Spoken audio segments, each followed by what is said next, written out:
Hey, what's up, guys? So we had this great matchup with DemonHunters. They are actually very much like how we're built.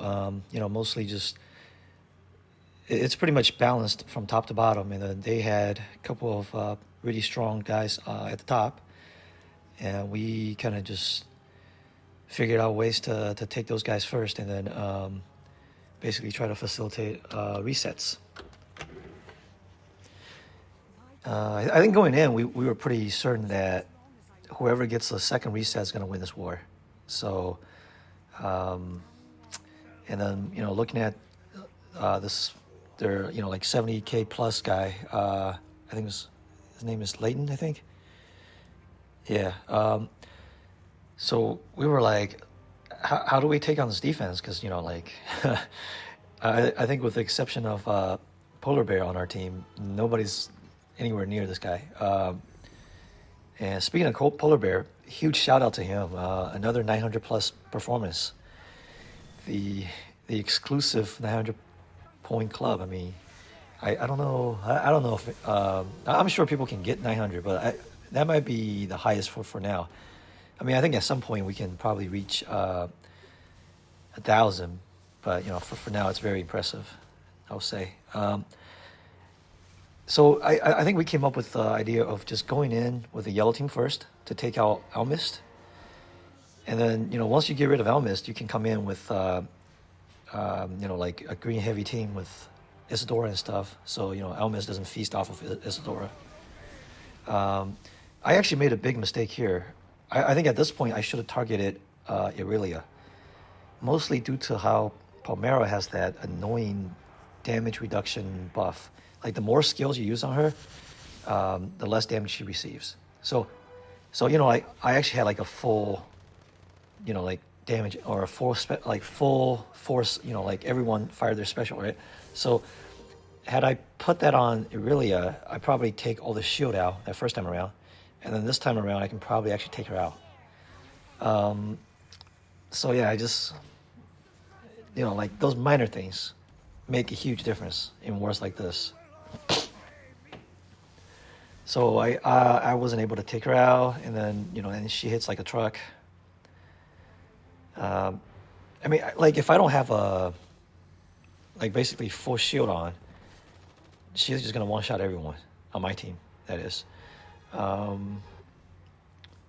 I don't know. Like I don't know if I don't know if there's like a perfect way to deal with her. I think most of us used for like subsequent cleans and stuff. They probably came in with a team with Isadora and Cathbad, just to keep Palmera under control. I guess another way to do it is to use Zania, just to drain her mana, and then she'll never fire. Yeah, she's really tough on defense, that for sure. I think they have at least two of these guys. 2 Palmeras, +5. So luckily she's not getting HP back, because that would just be sick. So I don't know how you can even take her out with if she's getting HP back in Reward for Courage. So at least we got that going. That's probably the only thing that that stops her from being just super OP for reward for Courage. So I did my job on that one. Got rid of Almist, and then I think I forgot who went in. I think it was I forgot who actually went in. But anyway, we were able to take that guy out with another flag. So I think someone went in first with a green team, thinking that he can try to one shot, but didn't work out. So 3 flags for Lane. That's not too bad at all with a overpowered team like that. So this next one, I saw this guy with I think multiple was it yellows? I have to look at the team again. And no, not multiple yellows, just pretty high powered Midas team. So I was like, yeah, let me just put in my purples and see what I can do. The idea is that I can use, Mary and Morella, Elmist to burn down the shield. And then, like, Idritha can just bam, bam, start one-shotting people. This was actually a pretty nice board. So again, this is a reward for courage. So I already used up my my Midas, because usually I want to run Midas with this team so that I can get some shield. I'm putting Sammy to hold the whip, but he's good for that. So now that I got Mary's special, I'm just like, okay, let's just get some damage in. So I actually thought I would do more damage, but nope.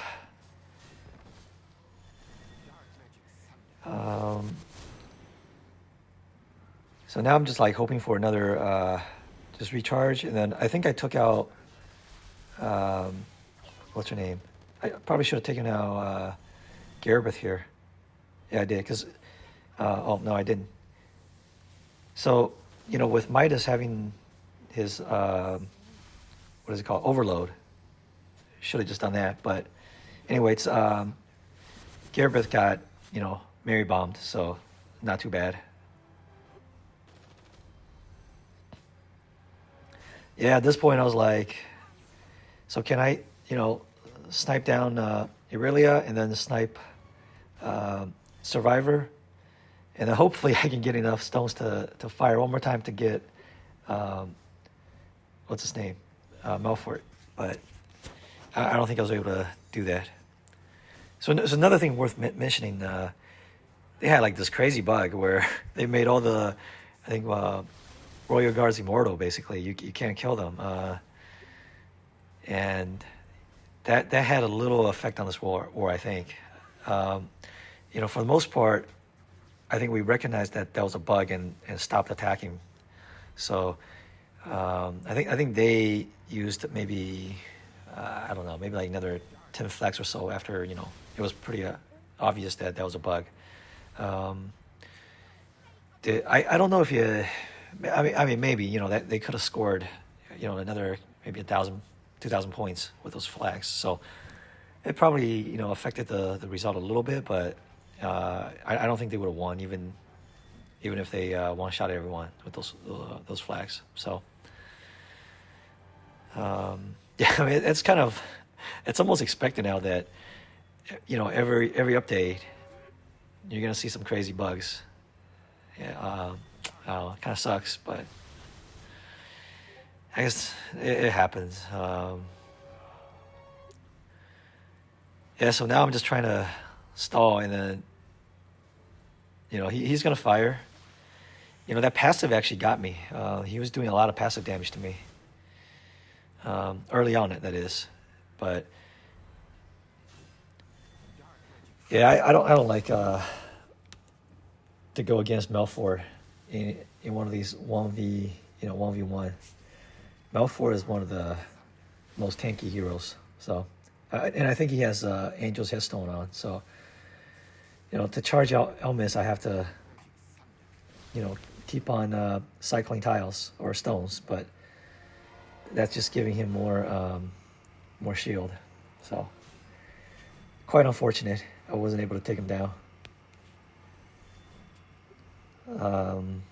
But it kind of sucks too, because a level 1 Melfort is, like a 1 HP Melfort is not easy to clean because of the shield and his awaken, where he can survive the first hit, first death blow. So anyway, so I went back to Leighton again, and I think it was a Huntsman or someone went first to take out Elmist, and I don't have Cathbat, so it's not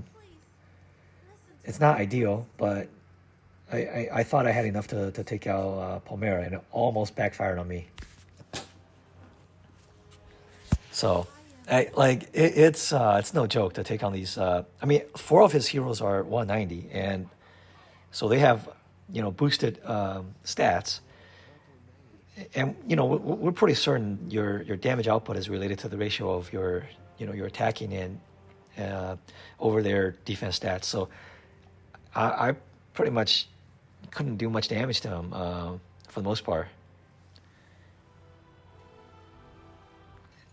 It's so I was hoping that I can get a nice boar with a lot of stones going right at Palmera, because I think stone damage might be the most efficient at this point, because I'm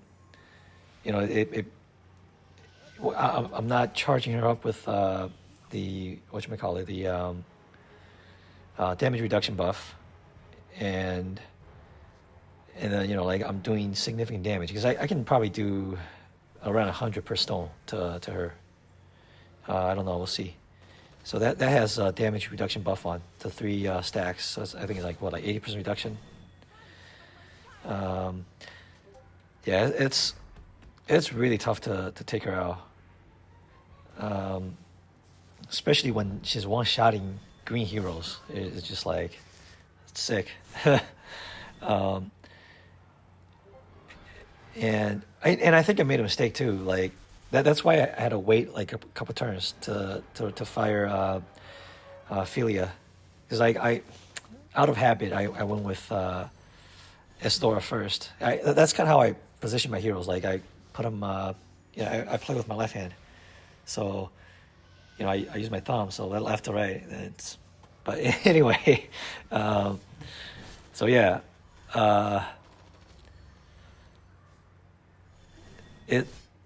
I probably should have put the target on Palmera at this point, but at the time I either just didn't recognize I had the target on Aurelia, or so I finally switched. But I think for some reason I switched back to Aurelia. I think that was a mistake, because had I taken out Palmera with Malfor passive here, I might have a chance to do more damage. But I was thinking that I can get her with stones at this point, and the board just wasn't ideal. So yeah, see, even those stones without her damage debuff, I was getting her for about 200. So I mean, with enough stones I can get her. Just didn't work out for me. It took a little too long. And then so the reason I cast that heal, because I probably could have gotten her with just the stones, but I really wanted to make sure that I survive, because I know she's going to fire afterwards. So anyway, I think I'll finally get her here, or maybe right after here. So I think Philia's going to get her, finally.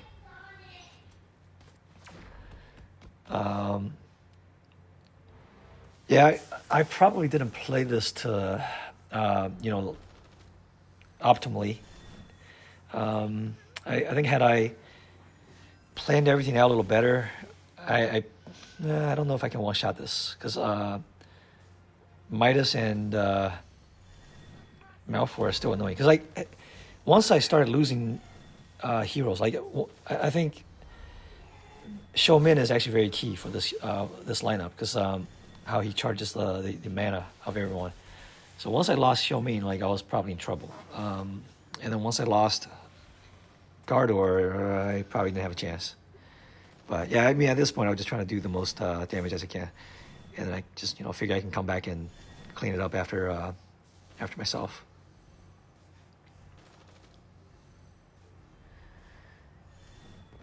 So yeah, now they have a lot of shield, and then I try my best not to charge Midas, but it's hard. So I try to ghost. I made the mistake. I should have gone the other way, ghost those stones, even though they're what is it called? Naya healing stones. They only give you I think it's like 3 mana per. But ghosting is still going to be 6, so it should charge me a little faster. So anyway, I think he's about to give me right here. So I think I came back with another team to clean this. So we just finished, what's it called? Sky Road, and then I ended up 12th out of. So I was last out of all the ones who finished with the tie score, and then I'm actually pretty certain that they reversed the tiebreaker calculation. So instead of fewest turns being first, they're actually putting the fewest or the most turns first, because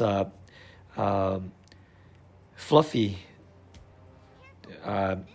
he's nice enough to say he's gonna try just like many turns. He actually went through the entire battle using, like, I think multiple times, like probably half of his battles were like 40 plus turns, just so he can waste turns at the end, just to test out this theory, because we know it's not the last person, because like multiple times a new guy finished and then still didn't end up first, so it's not the last person. And then so when Fluffy finished, he ended up being first. So at that point we're pretty certain that it's reversed. So, and I reported this as a bug, so hopefully they fix this. It's kind of unfortunate that I mean, I guess that's a pretty easy like easy thing to overlook. You just probably, like, I don't know, like they reverse the sign or something. I don't know, like when they sort. I don't know how they coded that, but so in my mind, I finished with the least number of turns. I think I'm pretty certain. So I don't know, maybe next time. But we were kind of lucky this time. We didn't have to go through Polar Bear, because he was thinking that it would be the same, so he was going for like the 80-point thing. So how before the person with 80 points actually had advantage, because he can take out more 100-point targets. So he was trying for that. So I don't know. Next time around, it's still going to be pretty tough. So I mean, at least Fluffy won't be in the mix, hopefully, since he's got his frame already. So, but I still have to outperform some of the other guys. I know Huntsman's going to go for it, and then probably Polar Bear, and then Napala, and I don't know who else. I know Slower is probably going to go for it, and then Tuya maybe, because he almost got his border or his frame this time, but I don't know. Should be fun next time. And then I another thing that I learned, just do it at the end. Procrastinate. So let the other guys make all the mistakes, and then and then just take over at the end. Let's see. So okay, so this team, it's another one of those teams where I just went, go with my anti. And then, so what's not shown on the video is actually, between these matches, I actually go to my room tower and then switch all my, the strongest rooms. My rooms are not very good. I have basically one legendary level to 10, and then another one that's like, I think at 5 or 6 at this point. And then the rest are just epic level 10s. So I can't even like fill like 3 room towers with basically epic 10s. So I have to mix and match to get to optimize my teams. So, but I mean, it's good. Like everyone should do that, because it actually helps a lot. Especially like if you're going against like one of those tougher opponents, those extra like maybe 40, 50 attack power, or attack stat I should say, or defense stat, or like maybe another like 200 hit points could make a huge difference, because if you think about it, right, when they hit you, like a lot of these skills, like like shield, whatever, a lot of healing, all depend on your maximum HP, right? So whenever you have a chance to boost your stats, your base stats, you should do it. I mean, it's going to help. And then, oh yeah, and then we have this new event, right? The Tournament of Valor. Um, I don't know how you guys are doing, but I, I I'm seeing some crazy scores from Mihi and all. Like I don't know. I guess I'm not doing it right, or maybe I just don't have the team. I think it helps a lot to have really good rooms. Like the rooms are what's making a huge difference in the score, at least in my opinion. Because, again, this goes back to the like damage calculation. So when you have like really good rooms, you're maximizing the ratio between your attack and the defense, because the defense is fixed, right? So you know, good rooms is gonna every hit's gonna hurt a lot more. So once you have enough heroes for I don't know, I guess I at least 4 teams. If you have enough heroes to take on 4 full teams, like solid, like if your defense is about 50K, then you should be able to take on about 4 teams in the 50 to 55K range, easy. Because you have runes and then weapons, because you can maximize weapons for every match, and then and runes. So once you can do that, start working on the runes. That's gonna make the biggest difference, I think. And then like the other 2 flags can be, like semi cleans, right? So you don't really need to go crazy. So yeah, I mean, like the way we're playing right now, it's basically we can. There's a lot of trust, because you basically depend on, like it's mostly your mid-tier players that's gonna win you the match, basically. If those guys can perform, then you have a really good chance to win. Week in and week out. But because like the top guys are usually going to cancel out. This match, right? Their top guys are probably slightly stronger than most of ours. Well, we do have Polar Bear. He's basically a league above everyone else on our in our alliance. But they have 2 guys like that, basically. But they're gonna just cancel out, basically. You're not gonna be a huge difference maker as as the top power guy on the alliance. So I mean, the way we got set up is, we basically try to facilitate the resets, try to get those tough opponents out, and then just trust our mid-tier guys to do their thing, and they've performed really well.